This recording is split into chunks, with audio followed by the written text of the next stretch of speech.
Oke, terima kasih Romo. Ya silakan Romo Yere, perkenalkan diri dan memberikan paparan.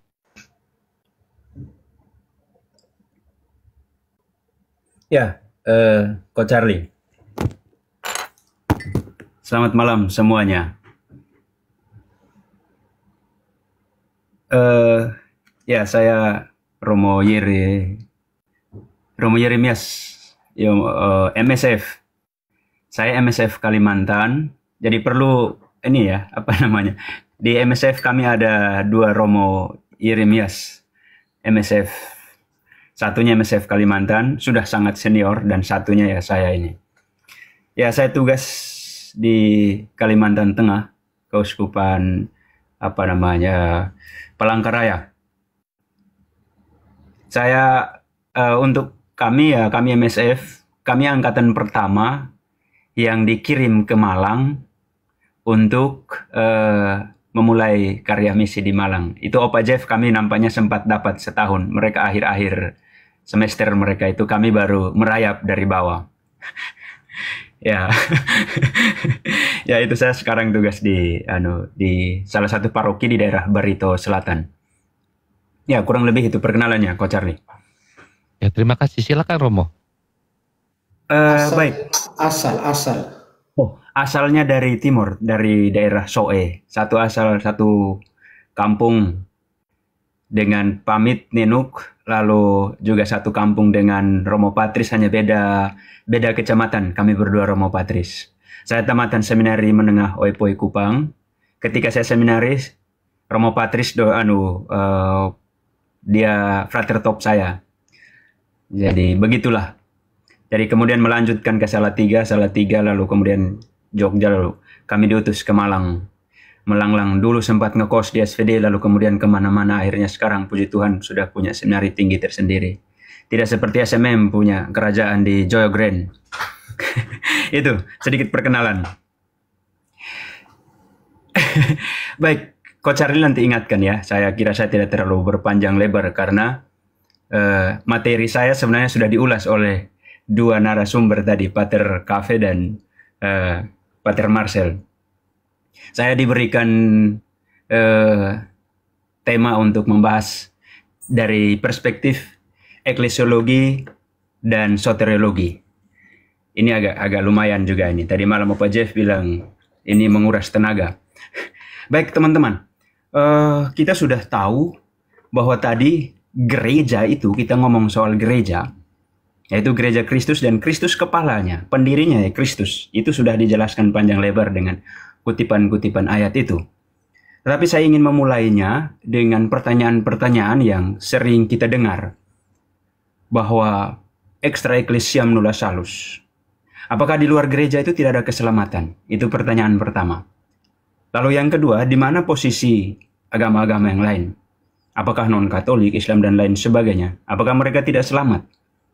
Lalu yang berikut, apa artinya keselamatan itu? Konsep soteriologi, keselamatan macam apa? Lalu yang berikut, itu apakah Konsili Vatikan II mengubah atau membatalkan extra ecclesiam nulla salus? Lalu yang terakhir itu apa spesialnya kita jadi murid Kristus? Oke, pendasaran biblisnya tadi sudah jelas. Saya Romo Pater Cafe sudah mendasarkan begitu banyak, yaitu Matius 16, lalu Yohanes 14 itu soal di atas batu karang ini, di atas Petrus ini, kudirikan gerejaku. Lalu yang kedua, bahwa Yesus adalah satu-satunya jalan, kebenaran, dan hidup. Jalan satu-satunya. Saya akan sedikit mengantar teman-teman semua untuk sedikit kita memahami apa itu latar belakang extra ecclesiam nulla salus. Kita akan berbicara sedikit soal konsep keselamatan, dan kita berbicara tentang eklesiologi. Kita akan menyentuh apa yang disebut dengan identitas gereja itu, aktivitas atau kegiatan yang disebut misioner. Itu. Lalu apakah gereja Konsili Vatikan II mengubah konsep tersebut? Itu saya akan memulainya di sana.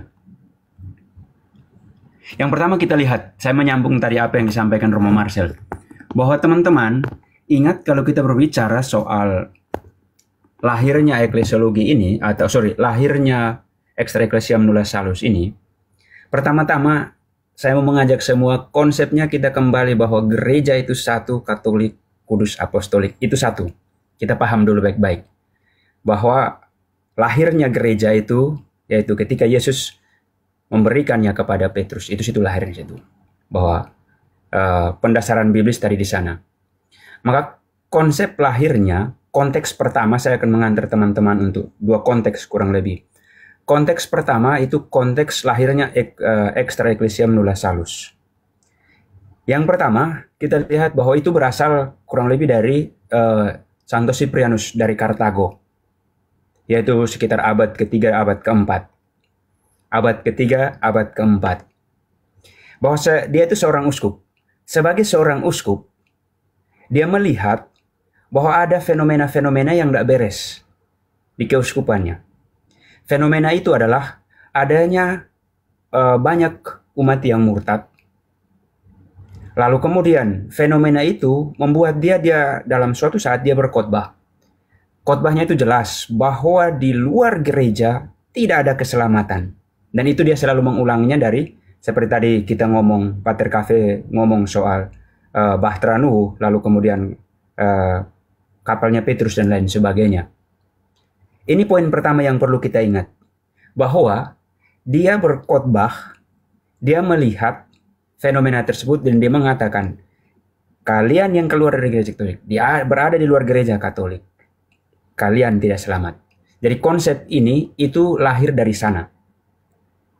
Dia melihat banyak yang murtad lalu kemudian dia mengatakan, di luar gereja tidak ada keselamatan. Sekali lagi gereja, jangan pikir gereja yang lain. Gereja masih satu, masih abad-abad awal itu.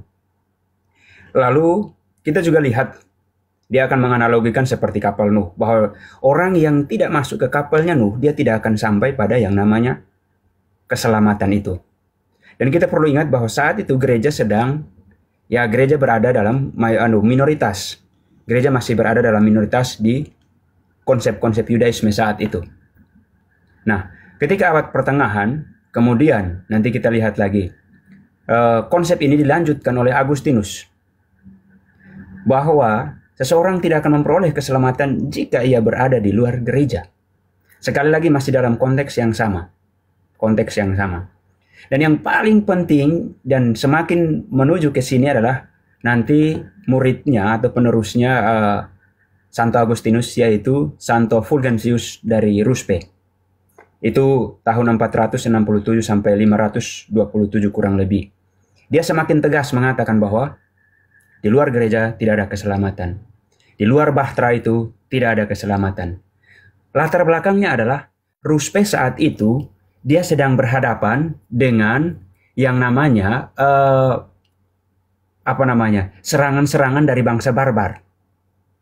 Serangan-serangan yang kemudian menghancurkan gereja-gereja dan semua diluluh lantakan.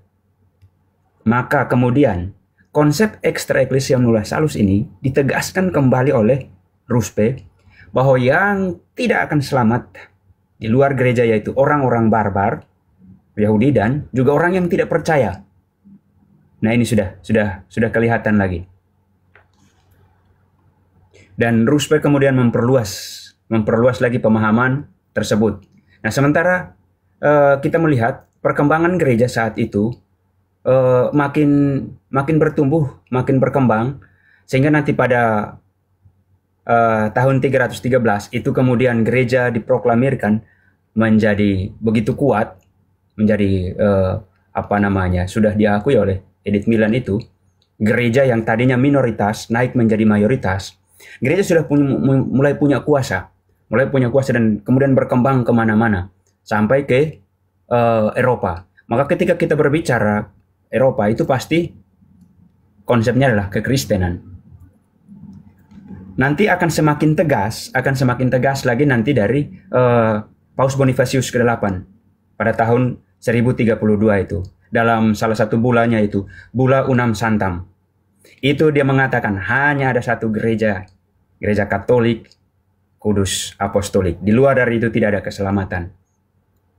Maka kita bisa melihat, merunut dari sejarahnya, kita tahu persis bahwa Yesus adalah pendiri gereja itu. Dan untuk masuk ke sana satu-satunya adalah jalan masuknya adalah baptis. Yaitu baptis membuat orang menjadi persekutuan penuh dengan gereja Kristus. Maka Yesus Kristus adalah jalan satu-satunya menuju kepada Bapa. Maka kita bisa melihat prinsipnya di dalam Extra Ecclesiam Nulla Salus ini, bahwa gereja itu tidak pernah terlepas dari Kristus. Eklesiologi selalu punya kaitan erat dengan kristologi. Dan ajaran iman serta baptisan itu diperlukan untuk memperoleh keselamatan. Dan keselamatan itu dipercayakan sepenuhnya kepada gereja. Gereja menjadi tanda dan sarana keselamatan. Gereja itu sekaligus transenden dan imanen. Oke, lalu kita melihat soal Konsili Vatikan kedua. Apakah Konsili Vatikan kedua membatalkan? Saya kira tidak.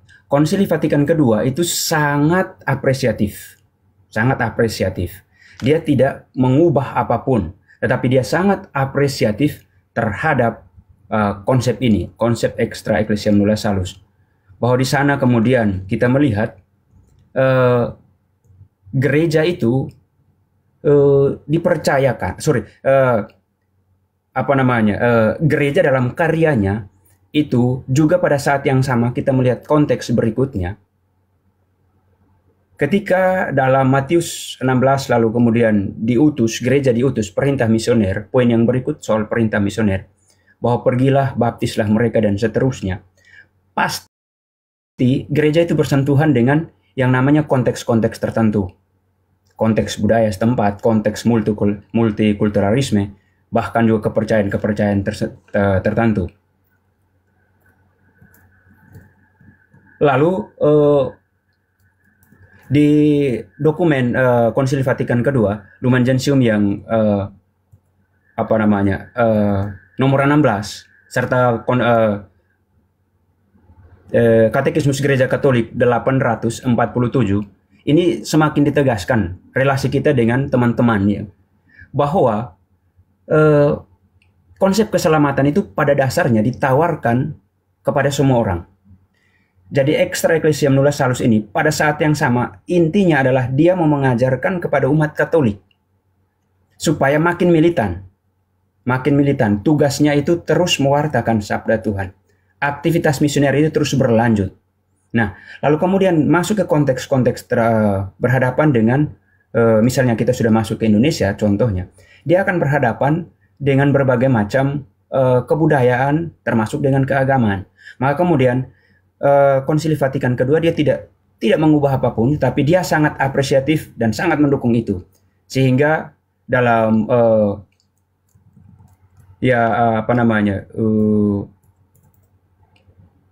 Lumen Gentium yang ke-16 itu di sana dituliskan dengan jelas bahwa mereka yang di luar gereja Katolik, kita akan bertanya bagaimana relasi ke mereka yang tidak masuk dalam gereja Katolik. Nah, Konsili Vatikan kedua menegaskan bahwa mereka yang tanpa sadar, mereka yang tidak tahu, mereka yang tidak mengenal Kristus, tetapi toh di dalam hatinya mereka terus mencari rahmat keselamatan, itu juga kemudian tanda petik mereka memperoleh rahmat keselamatan. Itu Konsili Vatikan kedua memberikan apresiasi yang amat baik, bahwa bukan karena salah mereka, bukan karena kedosaan mereka, kelalaian mereka, tetapi karena mereka mereka belum mengenal Kristus dan gerejanya. Maka tugas kita tidak lepas dari aktivitas gereja sebagai kehadirannya sebagai identitas misionernya. Maka umat Katolik, jangan pernah Anda menjadi Katolik setengah-setengah. Di balik Extra Ecclesiam Nulla Salus ini, poin yang mau disampaikan adalah penguatan internal gereja, yaitu aktivitas misionernya. Kita hari ini, sampai misalnya Fransiskus masuk sampai kita, lalu kemudian nanti ke berbagai macam tempat, misionaris-misionaris itu justru datang ke sini karena di balik itu, yaitu untuk menguatkan kita. Paling pertama poin itu, bahwa kita hendak ditegaskan, kita hendak didukung, kita hendak dikuatkan untuk aktivitas misioner kita. Lalu kemudian kita berjumpa dengan teman-teman atau kebudayaan keagamaan lain. Konsili Vatikan kedua menegaskan bahwa bukan salah mereka, bukan dosa mereka. Mereka yang dengan caranya tersendiri, dalam kedalaman hatinya, mereka mencari kebenaran-kebenaran. Mereka kemudian menghayati ajaran Tuhan. Mereka bukan salahnya mereka. Mereka belum sampai pada mengenal Kristus dan gerejanya. Itu Konsili Vatikan kedua menegaskan dengan demikian. Sama juga dengan misalnya nanti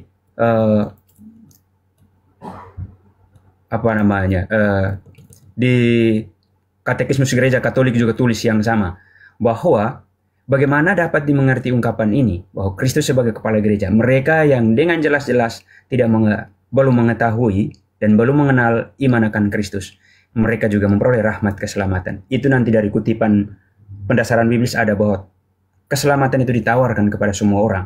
Bagaimana? Keselamatan itu ada dalam gereja Katolik, harus masuk dalam perahunya. Maka orang Katolik harus terus, jangan jadi Katolik setengah-setengah lah. Atau Katolik napas, Natal Paskah, atau Katolik baptis. Nanti baptis baru nongol, lalu sesudah itu hilang. Nanti muncul lagi pada mau komuni. Mau komuni muncul, lalu sesudah komuni hilang. Nanti muncul lagi dengan sopan, lebih sopan daripada malaikat datang mengatakan, pastor anak kita mau nikah.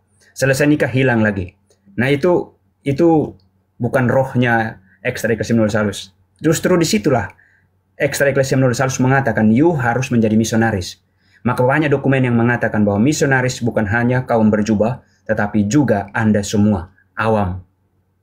Itu poin penting Extra Ecclesia Universalis. Lalu relasi kita dengan saudara-saudara kita yang tidak mengenal gereja Katolik, yaitu Extra Ecclesia Universalis mengatakan, mendukung kita untuk terus berkatekese. Dan saya kira itu hal yang baik.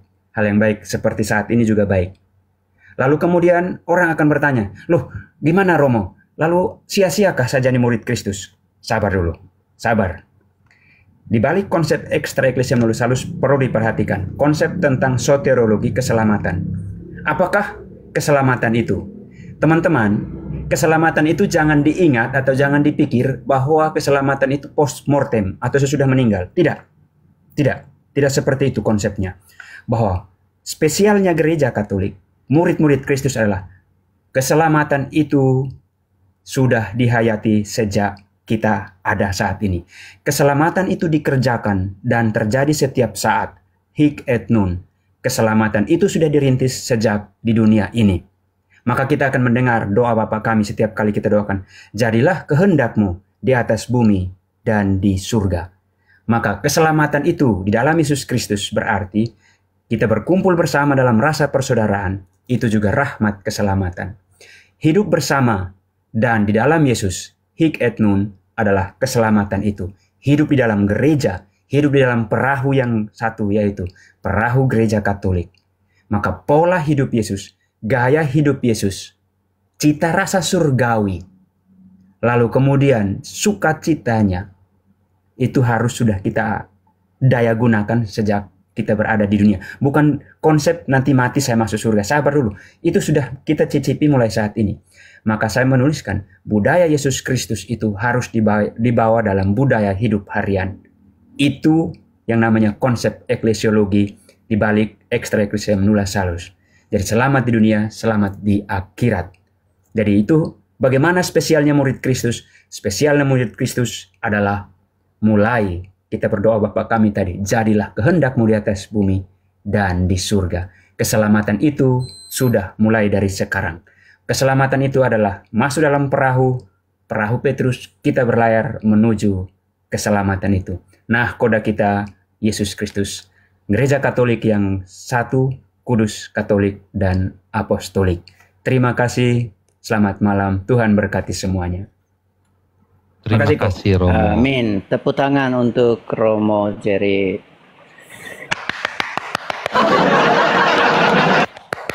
Mantap.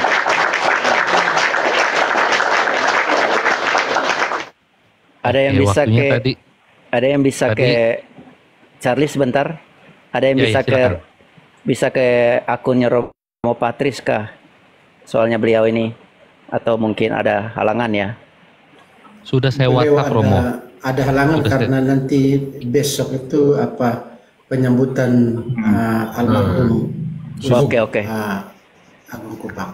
Saya banyak. Beliau di seminar tinggi jadi agak silu. Oke. Jadi saya juga ada WA dia tapi belum balas. Oke. Romo Patris sudah baca tapi belum balas. Oke. Kita ke Opa Jeff. Ya, silakan Opa. Perkenalkan diri dulu ya Opa. Oke. Baik. Nama saya Jeffrey Killen, saya SMM sama dengan Pastor Marcel. Sekarang bermisi di Ekuador di Amerika Latin. Jadi kebetulan sekarang lagi menangani kaum muda di Kuskupan. Jadi tema yang berikan kepada saya inilah tema kaum muda ya. Jadi saya banyak men-sharingkan bagaimana kita berpastoral di tengah kaum muda. Jadi saya di Ekuador sejak tahun 2012. Ini sekarang baru mau jalan 13 tahun kayaknya di Ekuador. Jadi tema yang diberikan kepada saya hari ini adalah Gereja Katolik dan kaum muda dan bagaimana kita mengajarkan iman Katolik itu kepada kaum muda. Oke, saya biasanya mulai dari pantun biasanya, nanti baru supaya jangan terlalu tegang. Karena 3 pembicara tadi itu semuanya keras-keras nih kita harus agak lembut nih. Marcel kok, Patrick Marcel yang keras. Oke ya. Saya mulai begini, kaum muda Katolik jangan membuang iman atas nama cinta. Karena cinta yang disemai di ladang yang kering tidak akan bertahan lama apalagi berbuah. Kalau cintamu mau berbuah, semailah di ladang yang subur, yaitu Gereja Katolik. Walau ladang sebelah juga kelihatannya subur, tetapi banyak ilalang yang tumbuh daripada gandum. Menjelang Idul Fitri, banyak umat Muslim bermudik. Mereka bermudik untuk saling bermaafan. Kaum muda Katolik yang meninggalkan Gereja Katolik, keselamatan yang sempurna tak pernah kamu dapatkan. Itu untuk awal.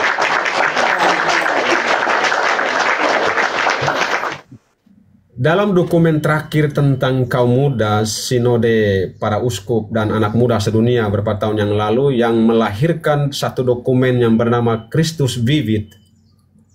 Namanya itu Christus Vivit, yang berbicara secara khusus bagaimana kita mendampingi, mengajarkan iman kepada kaum muda. Dalam dokumen yang begitu tebal sekitar 200-an halaman itu, ada 2 poin penting yang ditonjolkan di sana tentang formasi anak muda.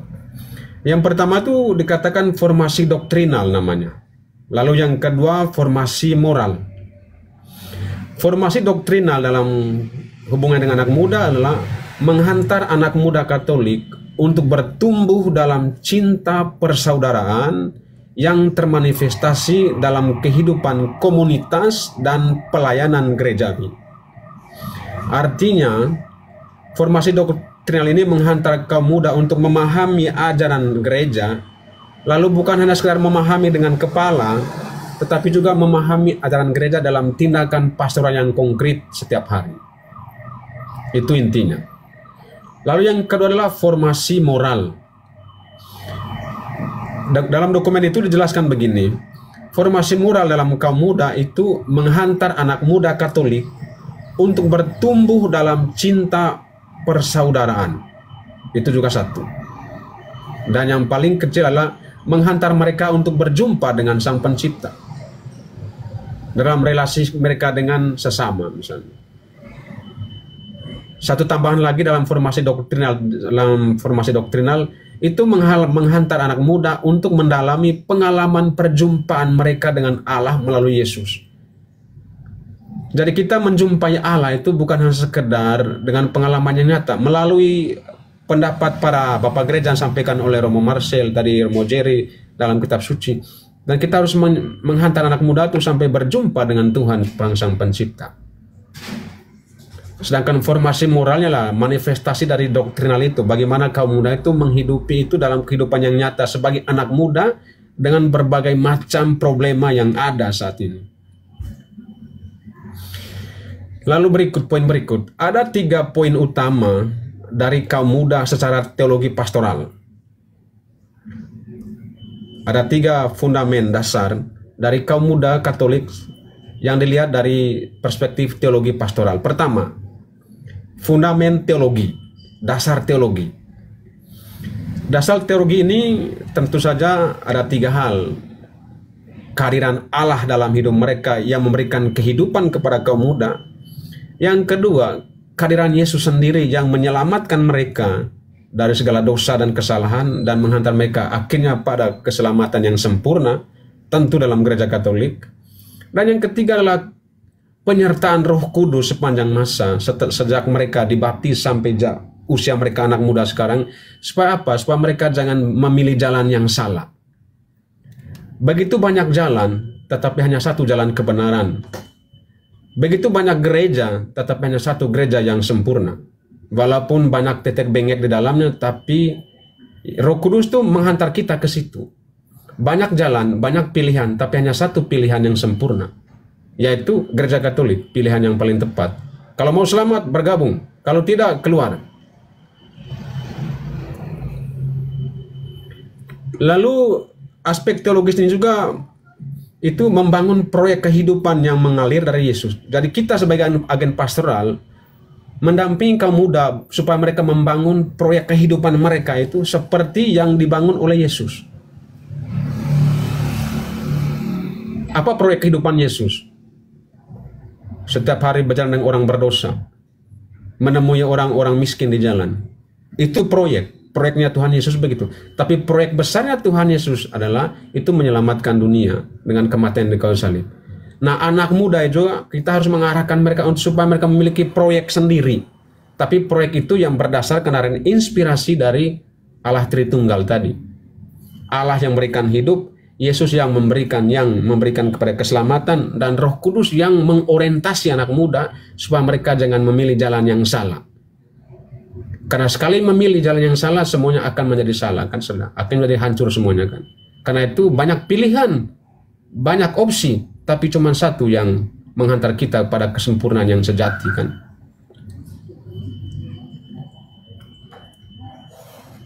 Lalu poin yang kedua, fundament yang kedua adalah fundament antropologi namanya. Antropologi. Kalau kita juga belajar ilmu sosial, bahwa tak seorang pun bisa hidup sendiri. Dalam perspektif antropologi dalam hidup kaum muda, itu mau mengatakan kepada kita beberapa poin penting. Pertama, berkarya untuk perkembangan hidup kaum muda secara holistik. Jangan melihat kaum muda itu secara sporadis, secara partikel, par 1, par 2, par 3. Tapi lihatlah kaum muda secara holistik. Dalam latar belakang mereka bagaimana kehidupan keluarga mereka, bagaimana kehidupan mereka dengan teman-teman, dan bagaimana persoalan hidup mereka dengan pacar dan sebagainya. Harus mereka kita melihat, itu kan aspek antropologis dari manusia, kan? Dan juga akan disandingkan dengan aspek sosiologisnya. Lalu membangun kaum muda yang berbeda sesuai dengan style Yesus itu. Ada satu bahasa Spanyol yang mengatakan, creemos la juventud en otro estilo de Jesus, atau ser jóvenes diferente, artinya menjadi anak muda yang berbeda dalam stylenya Yesus. Bukan stylenya dunia, tapi stylenya Yesus, stylenya gereja Katolik. Yaitu bahwa keselamatan sudah ada dalam kaum muda. Kalau kita belajar teologi, antropologi, atau filsafat antropologi, dikatakan bahwa keselamatan itu sudah ada dalam manusia itu sendiri. Sudah ada, benih keselamatan sudah ada. Apalagi kalau kita sudah dibaptis, bahwa benih keselamatan sudah ada. Tetapi kadang-kadang benih itu tidak tumbuh. Karena apa? Karena kita tidak menyiraminya.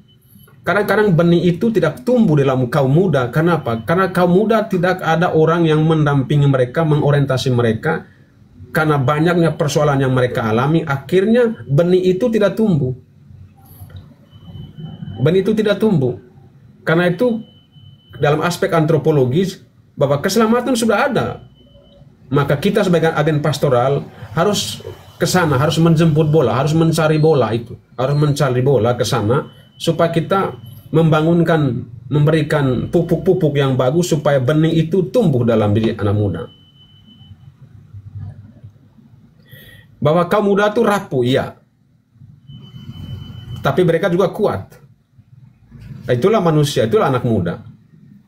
Yang rapuh kita kuatkan kembali, yang kuat kita dorong terus supaya mereka jangan kembali lagi menjadi loyo. Dan tugas gereja atau agen pastoral memaksimalkan kekuatan mereka untuk karya pewartaan dan mengalimentasi kerapuhan mereka dengan doktrin gereja. Mengalimentasi itu dari bahasa Spanyol itu memberikan nutrisi, memberikan makan kepada mereka yang lemah, anak muda itu dengan apa? Dengan cara seperti ini, menjelaskan doktrin gereja, ajaran-ajaran gereja, kitab suci dan lain-lain sebagainya. Yang ketiga, fundamen eklesiologi. Tadi Romo Jerry sudah menyinggung sedikit ini. Tapi saya di sini mau mengatakan begini, satu, dalam aspek eklesiologi ini, kita tidak akan mengerti Yesus tanpa gereja. Itu saya sering mengatakan ini karena juga banyak orang-orang Katolik mengatakan, ya saya percaya Tuhan Yesus, tapi saya tidak percaya gereja. Termasuk anak muda yang saya layani di sini. Hampir 10-11 tahun saya bekerja dengan anak muda sebagai ketua komisi pemudaan di Kuskupan ini. Ada saudara-saudara yang saya percaya kepada Tuhan Yesus, Bromo, tapi saya tidak percaya gereja. Saya mengatakan, dari mana kamu mengenal Tuhan Yesus? Dari langit? Dari hutan? Dari laut? Dari mana kamu mengenal Tuhan Yesus? Makanya kita tidak akan pernah mengerti Yesus tanpa gereja. Kalau kita yakin pada Yesus, kita juga harus yakin pada gereja. Kalau saya percaya kepada Tuhan Yesus, saya juga percaya kepada gereja. Karena gereja lah yang memfasilitasi kita mengerti Yesus itu siapa, dari mana dia berasal, apa yang dia buat. Dalam gereja, dalam institusi gereja itu. Dari Yesus membutuhkan kita, tapi dua Yesus memfasilitasi kita. Maka dia akan mendirikan gerejanya. Yesus mendirikan gerejanya supaya kita itu cara kita beriman dan berpikir terstruktur tentang dia, bukan sporadis. Maka dalam gereja kita mengenal Tuhan Yesus, maka kita tidak akan mengerti Yesus tanpa gereja. Di dalam Yesus gereja hadir. Di dalam gereja Yesus hadir. Ya, di dalam Yesus gereja hadir. Di dalam gereja Yesus hadir. Kita tidak melihat gereja yang hidup kalau kaum muda tidak tampak. Maka sekarang saya masuk dalam bagaimana eklesiologinya anak muda. Kita tidak melihat gereja yang hidup kalau kaum muda tidak nampak. Di dalam gereja, anak muda merealisasikan komitmennya sebagai pribadi yang dibaptis. Di dalam gereja, kaum muda harus berdialog dengan Tuhan. Kemudian mereka berbicara tentang Tuhan. Jadi tugas kita mengajak umat, mengajak kaum muda untuk berbicara dengan Tuhan pertama, sebelum mereka berbicara tentang Tuhan. Itu poin utama. Tugas kita sebagai agen tugas saya sebagai ketua komisi anak muda, saya tuh menghantar mereka, memancing mereka untuk pertama, kamu berbicara dengan Tuhan dulu secara pribadi, lalu secara kelompok. Lalu setelah itu kamu berbicara tentang Tuhan yang kamu dapatkan dalam percakapan pribadimu dengan dia. Itu aspek yang kedua. Gereja adalah ruang yang luas untuk bertemunya Yesus dan kaum muda. Gereja itulah ruang yang luas, ruang pertemuan yang luas untuk kita. Gereja memfasilitasi kita, walaupun gereja ini didirikan oleh Tuhan Yesus, gereja Katolik ini. Tetapi setelah itu gereja, Tuhan Yesus memberikan tugas kepada gereja untuk memfasilitasi kita, untuk menghantar sebanyak kaum muda, untuk berbicara tentang Tuhan Yesus di dalam ruang ini yang namanya gereja Katolik ini. Di dalam ruang inilah kita berdialog dengan Tuhan, berbicara dengan Tuhan, berbicara tentang Tuhan. Karena itu sebagai kesimpulan dari aspek eklesiologi ini, saya mengatakan begini. Gereja, ini perlu catat, gereja akan menjadi muda selama orang muda menjadi gereja. Ya. Gereja Katolik akan menjadi muda selama orang muda Katolik menjadi gereja.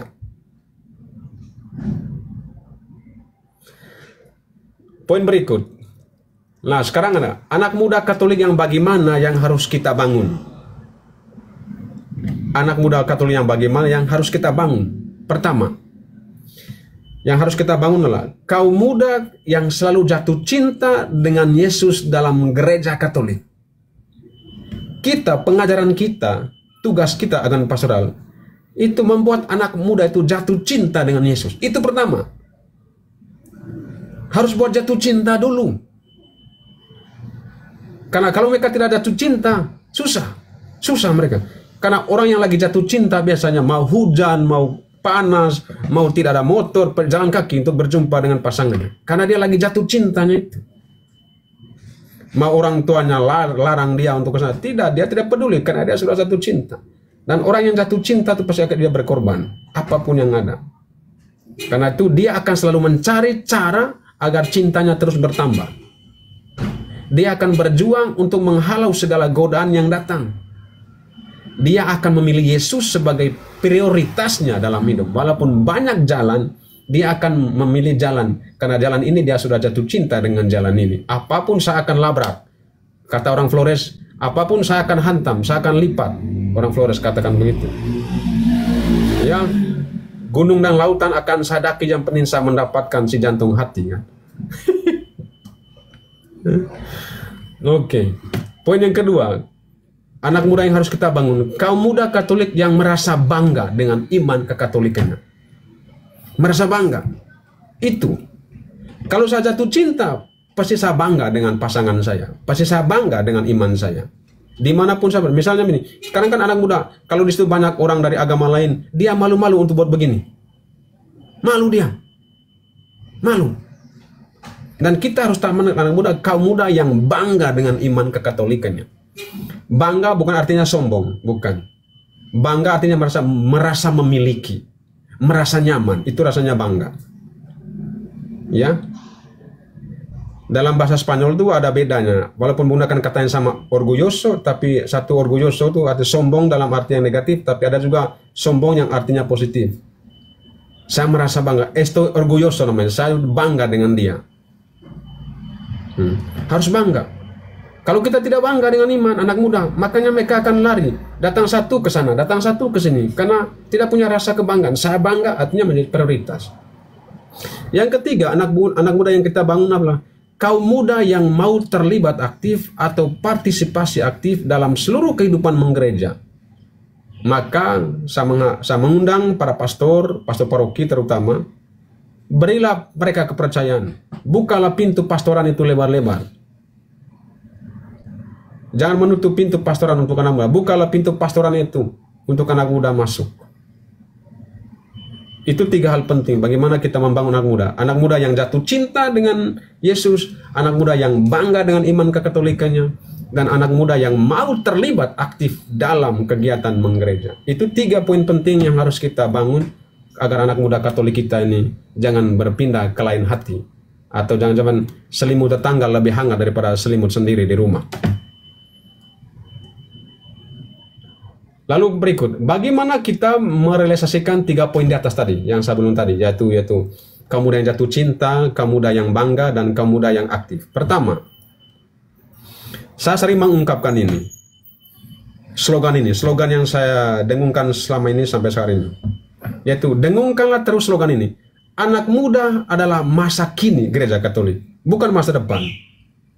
Dalam dokumen Christos Vivit mengatakan begini, los jóvenes son ahora de Dios. La hora de, artinya anak muda saat ini. Anak muda saat ini, bukan besok lagi, tapi saat ini. Jangan pikir anak muda adalah masa depan gereja. Itu konsep kuno dalam kalau kita berbicara tentang anak muda. Kalau kita masih mengatakan anak muda adalah masa depan gereja, itu konsep kuno, itu konsep sudah lama. Itu konsep setelah konsep Vatikan kedua itu ya. Itu mungkin konsep Vatikan pertama mengatakan anak muda masa depan. Sekarang kalau dalam tahun yang sekarang ini, dalam abad kita sekarang tahun ini, bahwa anak muda adalah masa kini gereja, bukan masa depan lagi. Konsep itu akan, masa depan gereja konsepnya akan menjadi seperti terjadi di Eropa sekarang kan. Dulu kan konsep masa depan gereja adalah masa depan gereja. Sekarang kan Eropa kan kosong anak muda. Kapan datangnya masa depan gereja? Saat ini. Karena itu dengungkanlah slogan, anak muda masa sekarang gereja, masa kini, bukan masa depan. Karena itu agen pastoral harus membuka pintu pastoran, agen pastoral harus mempercayai anak muda, dan juga harus beradaptasi dengan anak muda. Yang kedua, yang harus kita giatkan. Giatkan, ini istilah saya.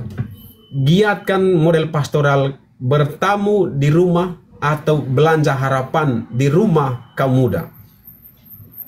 Bertamu di rumah atau belanja harapan di rumah kaum muda. Ingat cerita Sakeus. Sakeus. Yesus datang ke rumahnya. Yesus bertamu di rumah Sakeus. Ingat.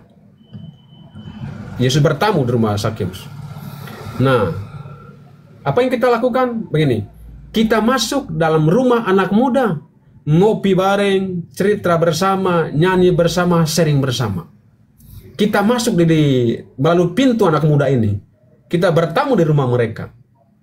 Nah, setelah kita ngopi dengan mereka, nyanyi dengan mereka, kita ajak mereka dan bawalah mereka keluar melalui pintu Yesus.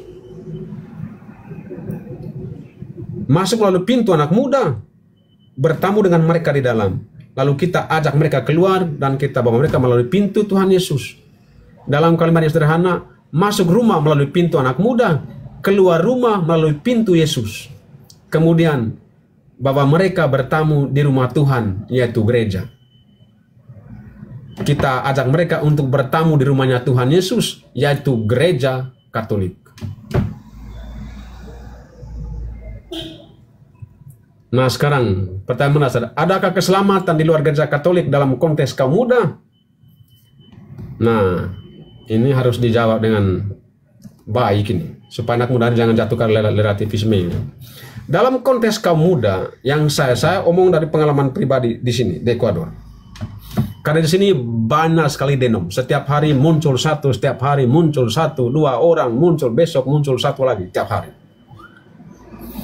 Dalam konteks kaum muda, harus kita gaungkan konsep ini. Konsep bagaimana? Di luar gereja tidak ada keselamatan. Harus kita kuatkan ini dalam anak muda. Saat kita bertemu dengan anak muda Katolik, gaungkan itu. Tujuannya apa? Supaya jangan terjerembab, supaya mereka jangan jatuh dalam relativisme yang disampaikan oleh Pastor Marcel tadi dan Pastor Jerry. Supaya mereka tidak jatuh ke situ. Akhirnya mereka apa? Jajan kan? Di sini rame, di sini rame. Di sini, di sana. Akhirnya mereka, kan kita kan sama. Di Ekuador ini salah satu triknya Protestan adalah kita ini semua sama. Kita menggunakan kitab suci yang sama ini. Saya punya kitab suci ini sama dengan kamu, sama ini. Sama dengan kita, sama kitab suci. Apa bedanya? Mari kita sama-sama di sini. Sama kita sama. Nah jangan. Saya mengatakan kepada anak muda di sini, jangan di luar gereja Katolik yang kau harap ini tidak keselamatan. Yang ada keselamatan yang sempurna itu di sini. Kau bertahan di sini. Di sana itu hanya jajannya. Di sana itu hanya yang seperti kita harus pergi belanja ke toko besar. Yang kios-kios itu yang kios-kios kecilnya tuh. Snack. Itu mereka hanya untuk ngopi sore itu di beranda tuh kan. Tapi di mana pusatnya? Barang-barang itu mereka beli di mana? Di toko besar, di grosirnya besar, di pusatnya. Snack tuh, hanya snack, bukan menu utama itu. Nah itu, jadi mereka yang di situ itu kenapa? Karena besok satu lagi ngopi sana lagi. Itu kan hanya untuk, tapi kau harus menimba di sumbernya. Sumbernya apa? Itu di sini. Saya dengan kau ini ada di sini nih. Kita ada di sini nih. Jadi kalau kamu ke sana itu hanya remah-remah dari yang mereka belanja. Misalnya mereka beli 10.000 di sini, nanti mereka jual 20.000. Kamu tahu kan maksudnya saya kan? Nah, mana kamu beli? Mau beli 10.000 di pusat atau mau 20.000 yang di samping pusat itu? Datanglah ke pusat. Dan pusat itu adalah di sini. Dalam soal iman kita harus radikal. Nah, radikal ini yang kita salah konsepkan. Kalau dalam Indonesia kan, kalau kita dengar kata radikal, itu orang mengatakan itu negatif kan? Selalu radikal itu negatif. Tapi kalau dalam kita belajar bahasa Spanyol, bahasa asing, Spanyol atau Latin, itu radikal itu dari kata radix, akar. Dan bahasa Spanyol mengartikan radikal ini dalam 10 termino. Dalam 10 istilah, dalam 10 poin. Dan hampir 88 poin itu mengartikan itu dalam poin yang positif. Misalnya, radikal itu artinya itu memiliki sesuatu yang esensial, esensi. Yang kedua, fundamen, dasar. Yang ketiga itu total, yang keempat itu komplit. Jadi beriman secara radikal artinya beriman secara komplit, secara esensial, secara total. Yaitu iman yang radikal itu iman yang komplit, iman yang secara esensial, iman yang total, tidak ada kepalsuan.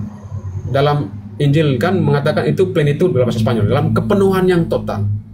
Nah, kalau kita tidak mengajarkan kepada anak muda bahwa dalam gereja Katolik kita mendapatkan iman yang total, kepenuhan yang sempurna itu dari Tuhan Yesus dalam gereja Katolik, susah nanti anak muda larinya ke relativisme. Jadi begitu. Katakanlah kepada mereka, anak muda, banggalah menjadi Katolik. Segalanya ada di sini untuk kebutuhan hidupmu. Kamu punya marga. Di sini tuh bagus sekali, bagus untuk mengakhiri ini, bagus. Di sini tuh kalau Indonesia kan ada marga kan, tapi Indonesia kan tidak semua punya marga kan. Kalau di Amerika Latin ini mereka marga tuh luar biasa. Misalnya begini, misalnya nama kita tuh Kristiani, tetapi marga saya tuh Katolik. Maksudnya apa? Nama tuh kita bisa ubah, tetapi marga tidak bisa ubah. Ketika marga kita sudah berubah marga, itu artinya kita akan terpisah dari keluarga. Dan kamu selamanya akan dianggap pengkhianat. Itu orang di sini. Kalau kamu sudah ganti margamu, kamu akan menjadi pengkhianat. Dan kamu tidak akan bersatu lagi dengan keluarga intimu.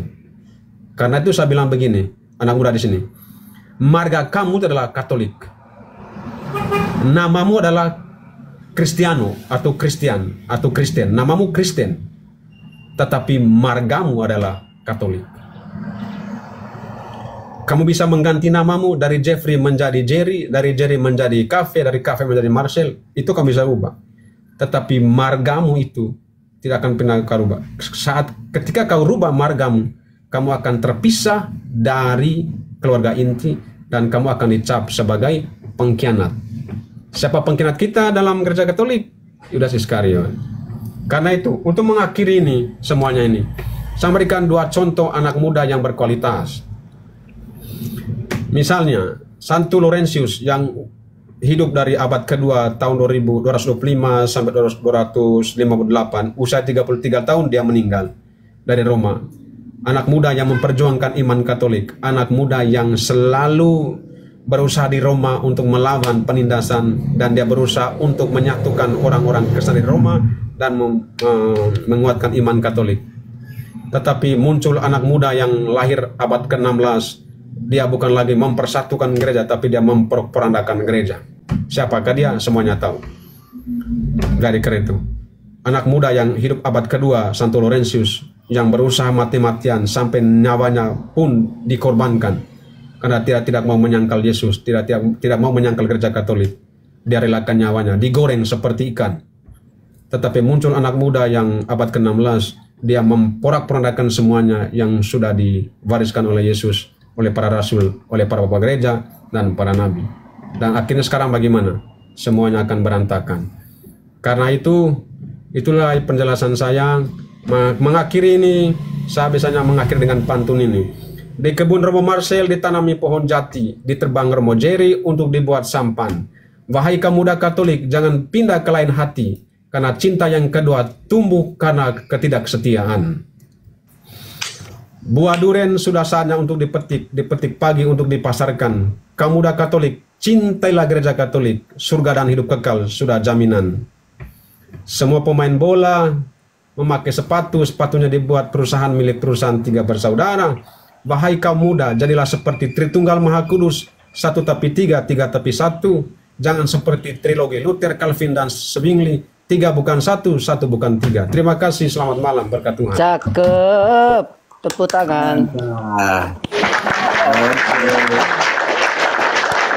Pantun terakhir itu luar biasa. Saya jatuh cinta di pantun terakhir itu.